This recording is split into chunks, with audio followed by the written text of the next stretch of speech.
Bonjour à toutes et tous et bienvenue pour ce nouveau tutoriel de physique sur la force électrique.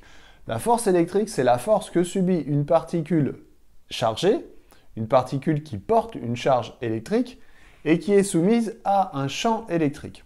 Donc la force électrique en newton est égale à la particule, à la charge électrique de cette particule, en coulomb multiplié par le champ électrique qui lui est en volts par mètre. Dans ce tutoriel, j'ai pris pour exemple une charge Q1 qui va donc être de signe positif. Deux cas peuvent se présenter, plutôt classe de terminale, plutôt classe de première. En terminale, on va donc avoir un condensateur plan avec deux armatures métalliques qui sont chargées, chargées plus en haut, chargées moins en bas. Quand le condensateur est chargé, quand les armatures métalliques sont chargées, alors il se crée un champ électrique entre ces armatures, dont les lignes de champ que j'ai représentées en noir sont perpendiculaires aux plaques. On va donc avoir un champ électrique dirigé du plus vers le moins. Si dans ce condensateur, je place ma charge Q1, ma particule chargée Q1, qui est positive, cette particule chargée va donc subir une force électrique qui est dirigée vers le bas, vers les charges négatives, puisque les charges opposées s'attirent. À noter qu'ici, je n'ai pas représenté, je n'ai pas mis de flèche sur la force et le champ électrique, donc ce n'est pas une représentation ou une expression vectorielle.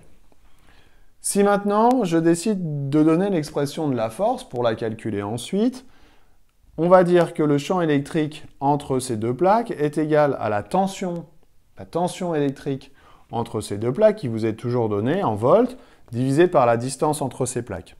Ainsi, la force que subit la particule Q1 va donc s'écrire Q1 fois E, c'est-à-dire Q1 fois U sur D. En classe de première, on va plutôt rencontrer ce genre de situation. On a une particule Q2, qui est une particule de charge électrique Q2, que j'ai pris ici négative, mais elle peut être aussi positive. Et donc, elle va créer autour d'elle un champ électrique dont j'ai représenté les lignes de champ ici qui sont concentriques. Ces lignes de champ vont se diriger vers le centre, vers la particule Q2, parce que justement, elle est chargée négativement. Le champ électrique qui est donc fabriqué, produit par cette charge Q2, va être égal à Q2, la valeur de la charge, multipliée par grand K, qui est la constante électrique, divisé par la distance au carré, la distance étant la distance entre cette particule et puis une autre particule qui se situe dans ce champ électrique.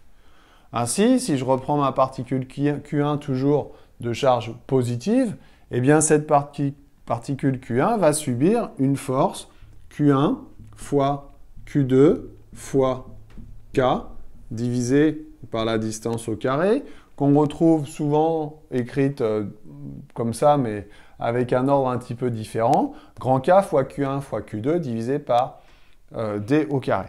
C'est ce qu'on appelle la loi de Coulomb.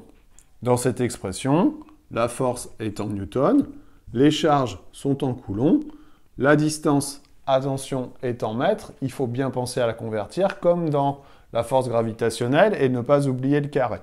Et puis, la constante, elle va avoir les unités qui permettent d'avoir quelque chose d'homogène, c'est-à-dire newton, C-2 mètres carrés. Voilà.